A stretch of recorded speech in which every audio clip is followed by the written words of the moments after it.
O Senhor esteja convosco. Proclamação do Evangelho de Jesus Cristo, segundo Marcos. Depois de ressuscitar, na madrugada do primeiro dia após o sábado, Jesus apareceu primeiro a Maria Madalena, da qual havia expulsado 7 demônios. Ela foi anunciar isso aos seguidores de Jesus que estavam de luto e chorando. Quando ouviram que ele estava vivo e fora visto por ela, não quiseram acreditar. Em seguida, Jesus apareceu a 2 deles, com outra aparência, enquanto estavam indo para o campo. Eles também voltaram e anunciaram isso aos outros. Também a estes não deram crédito. Por fim, Jesus apareceu aos 11 discípulos enquanto estavam comendo e os repreendeu por causa da falta de fé e pela dureza de coração, porque não tinham acreditado naqueles que o tinham visto ressuscitado. E disse-lhes: ide pelo mundo inteiro e anunciai o Evangelho a toda a criatura. Palavra da salvação.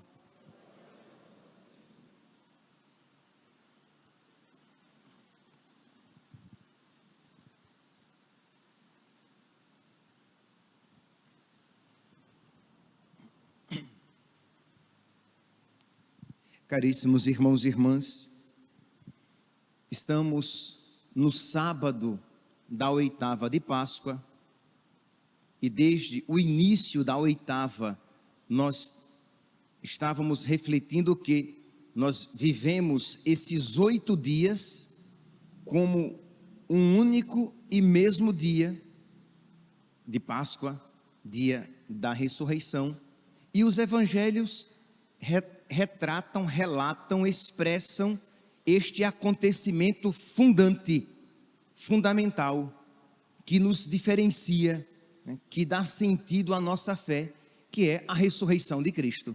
Pois bem, e hoje então, o trecho evangélico de hoje é um resumo de algumas aparições, trecho retirado do Evangelho de São Marcos, e ele vai dizendo, vai relatando algumas aparições de Nosso Senhor.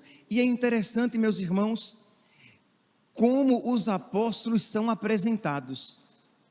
Isto é, eles não são apresentados como pessoas ingênuas, crédulas, que acreditam facilmente em qualquer coisa. Muito pelo contrário.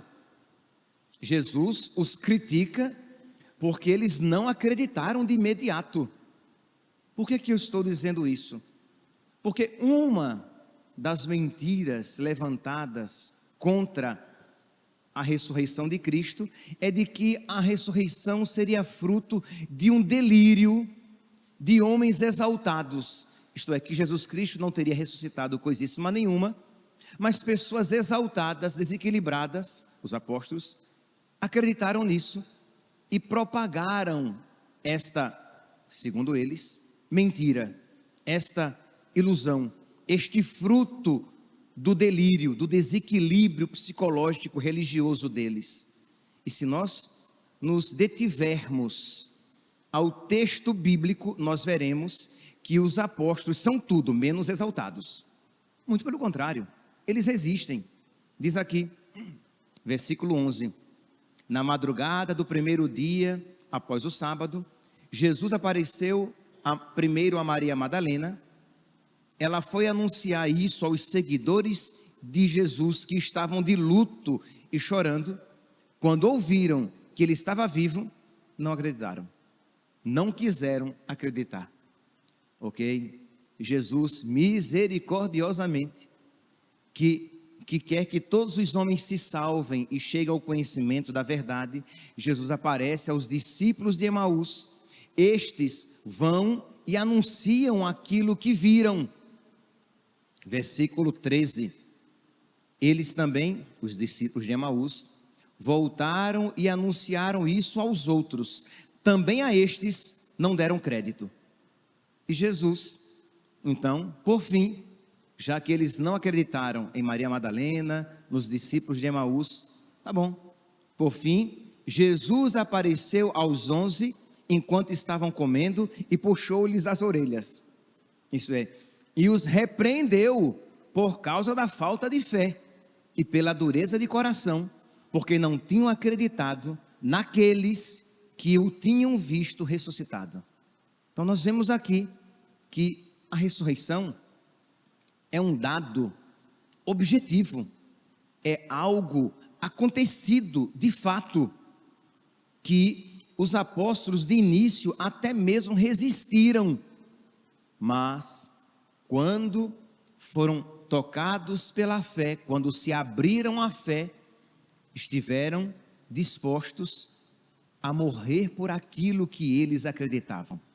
E aqui é um outro relato, é um outro, digamos, é um outro ponto a favor da veracidade da ressurreição.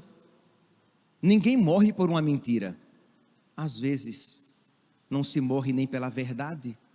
Quantas pessoas, querendo salvar a própria pele, negam a verdade, não pagam o preço da sua crença, da sua fé, dos seus princípios. Ora, se às vezes, infelizmente, não se morre pela verdade, muito menos pela mentira. E os apóstolos morreram. Por quê? Porque de fato eles acreditaram. Eles acreditavam. Nós ouvimos hoje na primeira leitura Pedro e João, que estavam sendo dissuadidos, né, de pregar o evangelho, estavam sendo persuadidos a negar a fé. Eles dizem o quê? Julgai vós mesmos, se é justo diante de Deus que obedeçamos a vós e não a Deus. Eles foram presos. Os chefes disseram o quê? Vocês parem de ficar pregando em nome de Jesus. E eles disseram, julgai vós mesmos, se é justo obedecer a vós e não a Deus. Quanto a nós, não podemos nos calar sobre aquilo que vimos e ouvimos. Isto é, vamos continuar pregando, porque aquilo que nós vimos e ouvimos, vimos Jesus ressuscitado, ouvimos a sua palavra, não iremos deixar de pregar, mesmo que tenhamos que pagar com a própria pele, com o derramamento do próprio sangue, por esta verdade pregada. Então nós vemos aqui, então este primeiro ponto, de que os apóstolos não eram crédulos, ingênuos, que acreditavam em qualquer coisa, não eram homens delirantes, exaltados, religiosos, desequilibrados. Um outro ponto interessante que nós vimos, não sei se vocês prestaram atenção durante a semana, as pessoas se encontravam com Jesus e não reconheciam Jesus. Maria Madalena achou que era um jardineiro. Os discípulos de Emaús não o reconheceram, só o reconheceram no partir o pão. Ontem, a frase até era bem instigante, vou ler aqui para ser bem fiel ao texto evangélico. Ontem dizia assim, que João capítulo 21, versículo 12, nenhum dos discípulos se atrevia a perguntar quem era ele, pois sabiam que era o Senhor. Não é estranho? Eles não perguntavam quem era ele, porque sabiam que era ele, que era o Senhor. Por quê? Porque Jesus ressuscitado, ele aparecia de formas diferentes. Jesus ressuscitado, agora com um corpo humano verdadeiro, mas um corpo humano glorioso, um corpo humano ressuscitado, que podia entrar em um lugar com portas fechadas. Então era um corpo glorioso que não estava mais sujeito às leis criadas por Deus, por Ele mesmo. Então é um corpo diferente. E diz aqui o evangelho de hoje, no versículo 12, em seguida Jesus apareceu a dois deles com outra aparência. Então esta liberdade de Jesus de dispor de aparências diversas para aparecer àqueles, digamos, eleitos, para lhes ensinar que agora o conhecimento dele está noutro âmbito, noutro nível, não é mais um conhecimento humano, um conhecimento pelas características físicas, simplesmente, mas é um conhecimento espiritual. Quando ele chama Maria Madalena pelo nome, o que a faz reconhecer Jesus não é o seu timbre de voz, mas a infusão da graça que veio concomitantemente ao som da voz, Maria, e algo nela se acendeu. Ela disse, é o Senhor. Isto, ela reconheceu o Senhor, não pelas suas características físicas. Quando os discípulos de Emaús reconheceram Jesus, o reconheceram não porque, é verdade, ele está um pouco diferente, mas ele se parece mesmo com aquele com quem nós convivemos. Não, eles reconheceram Jesus ao partir o pão. Foi uma celebração eucarística que eles reconhecem o Senhor. Então, nós somos chamados também durante este tempo da Páscoa, pedir a nosso Senhor que nos conceda a sua graça, para que nós cresçamos em intimidade com Ele, de modo que nós o reconheçamos nas diversas aparências que Ele se apresente a nós, isto é, nas diversas circunstâncias da nossa vida, às vezes de uma maneira gozosa, às vezes de uma maneira dolorosa, às vezes de uma maneira gloriosa, que nos enche de alegria, que nos enche de júbilo, mas às vezes nas cruzes que Ele misericordiosamente nos apresenta. Reconhecer nosso Senhor, né, em todas as circunstâncias da nossa vida. Pois bem, então nós vimos essas duas, digamos, características que o Evangelho, esses dois pontos que o Evangelho de hoje nos dá a oportunidade de refletir, mas também tem um outro ponto interessante. Jesus, quando aparece ressuscitado aos discípulos, ele diz o quê? Ide, anunciai o Evangelho, disse-lhes, ide pelo mundo inteiro e anunciai o Evangelho a toda criatura. Este mandato não é apenas para os apóstolos, este mandato é para todos nós. Todos aqueles que creem, recebemos este mandato. A nós nos foi enviado este mandato, ir por todo o mundo, pregando o Evangelho a toda criatura. E qual será, meus irmãos, não poucas vezes, a consequência de anunciar o Evangelho? As primeiras leituras que nós estamos ouvindo nas missas da oitava, nos mostram isso, a perseguição. Nós vimos aqui os apóstolos Pedro e João presos, por quê? Porque eles cometeram um crime? Não, presos, por quê? Porque eles fizeram algo mal? Não, presos, porque eles fizeram o bem. Se vocês pegarem Atos dos Apóstolos, capítulo 4, versículo 9, vocês vão encontrar Pedro e João dizendo: hoje estamos sendo interrogados e perseguidos e punidos por termos feito o bem. Pedro depois, já mais velho, vai refletir mais profundamente, lá em 1 Pedro, capítulo 3, versículo 17, gostaria que vocês guardassem, que vocês gravassem, para depois meditar, né, fazer oração. 1 Pedro, capítulo 3, versículo 17, quando Pedro diz assim: pois será melhor sofrer praticando o bem, será melhor sofrer por termos feito o bem, se esta for a vontade de Deus, do que por termos praticado o mal. Pedro então reconhece que não poucas vezes, por causa do Evangelho, por causa de Jesus, nós iremos sofrer por praticarmos o bem. E qual é, digamos, o maior bem? Ir por todo o mundo e pregar o Evangelho a toda criatura.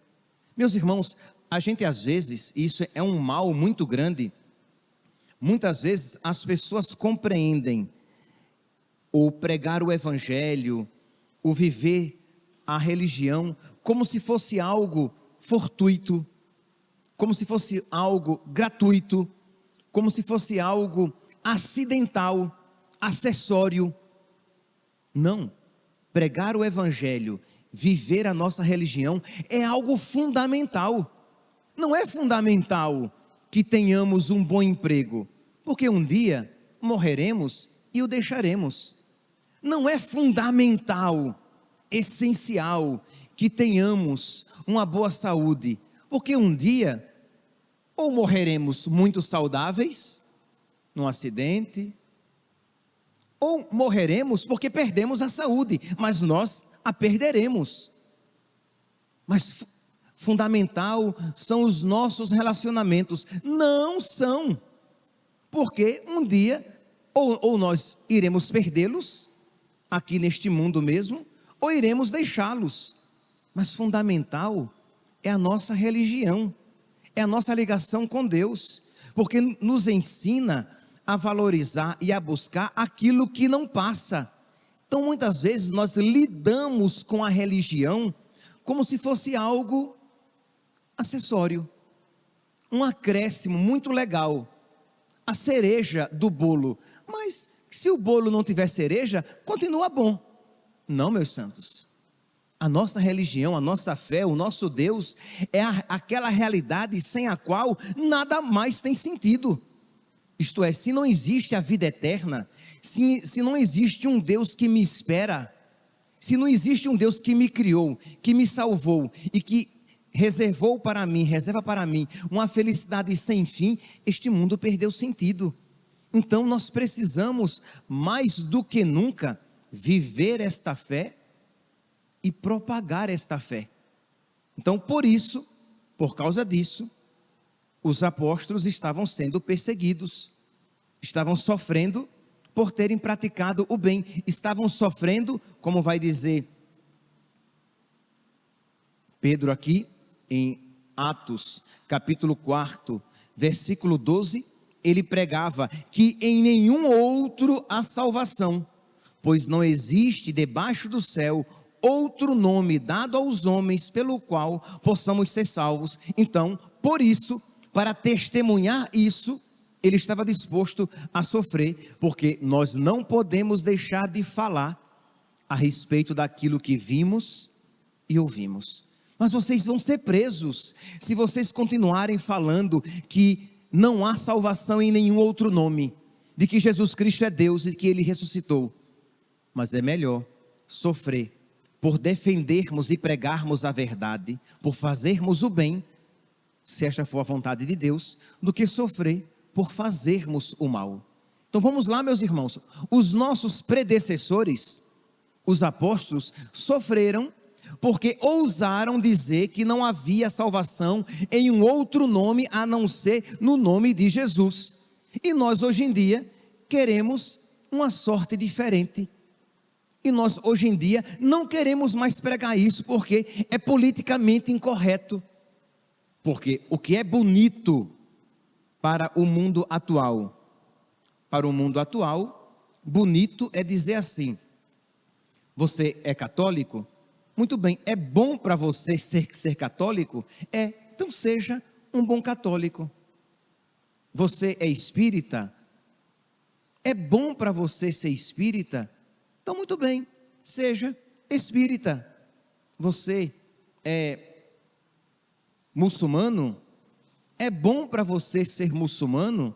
Muito bem, seja muçulmano. Você é budista? É bom para você ser budista?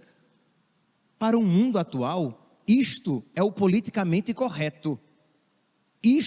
Esta deve ser a atitude de todo líder religioso. Mas um católico, por fidelidade à verdade, Isso ele não pode dizer.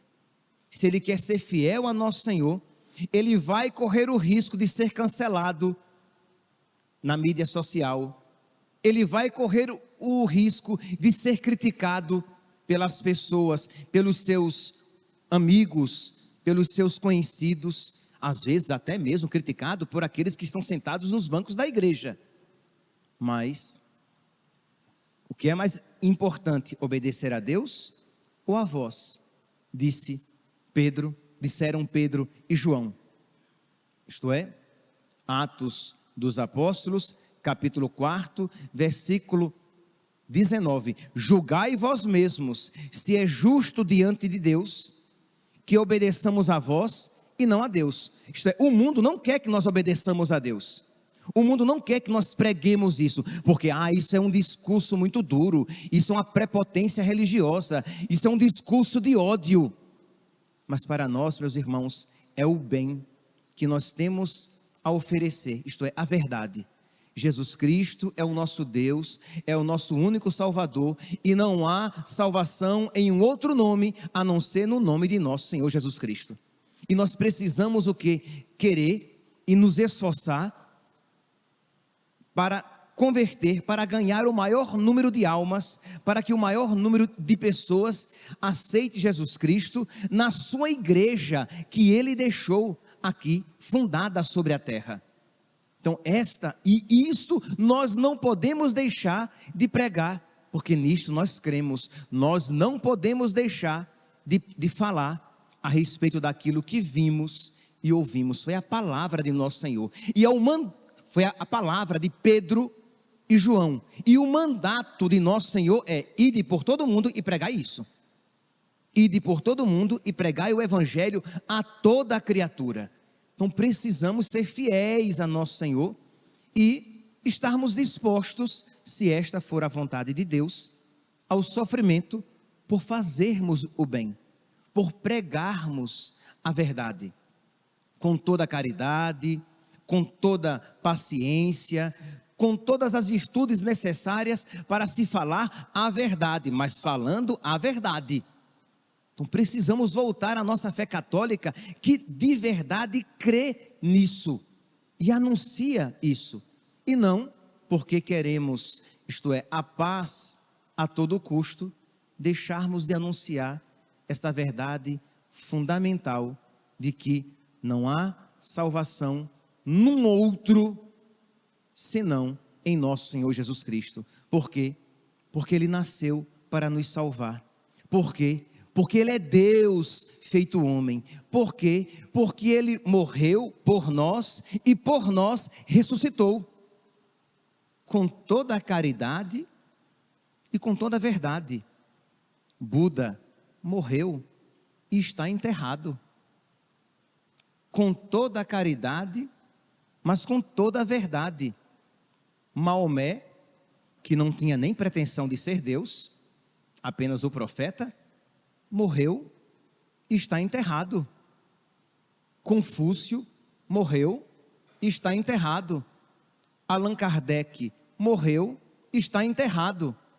Mas o Filho de Deus, o próprio Deus, a segunda pessoa da Santíssima Trindade, por nós morreu e por nós, para a nossa salvação, ressuscitou. É bem diferente, é um diferencial.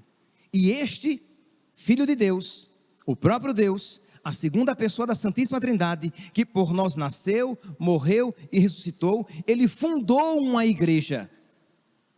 E esta igreja é dele, é divina. Sim, nós estamos presentes, nós fazemos parte, nós somos humanos, mas essa igreja é divina. E porque é dele, ela tem algo único que Lutero, também fundador de uma igreja, não tem.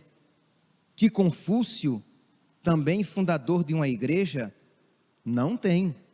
Que Davi Miranda e Edir Macedo, que também fundaram suas igrejas, não tem. Porque todos eles ou morreram, ou já morreram, ou vão morrer. E estarão nos seus sepulcros, e se ressuscitarem, será por obra e misericórdia de Jesus Cristo. Mas Jesus Cristo por nós morreu e ressuscitou, e Ele nos deixou uma igreja, e nós não podemos deixar de falar disto que nós vimos e ouvimos, disto que nós cremos. Mas padre, mas se eu disser isso, se eu disser que a igreja católica, ela é a única verdadeira, isso vai atrair alguma inimizade, alguma antipatia. Mas você prefere a antipatia, você prefere entristecer Deus ou entristecer os homens? Você prefere a antipatia de Deus ou a antipatia dos homens? E lembrando que aquilo que para eles é uma prepotência da nossa parte em dizer que a igreja católica é a única verdadeira, é caridade. Porque nós queremos que eles também se convertam e dela participem.